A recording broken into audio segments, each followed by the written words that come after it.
తల్లి అయిన మరచునేమో నేను నిన్ను మరువను. చూడుము నా అరచేతులలో నిన్ను చెక్కియున్నాను.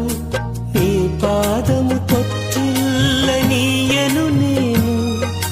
నిన్ను కాపాడువాడు కునుకడు నిదురపోడు అని చెప్పి వాగ్దానం చేసిన యేసయ్యా తల్లిలా లాలించును.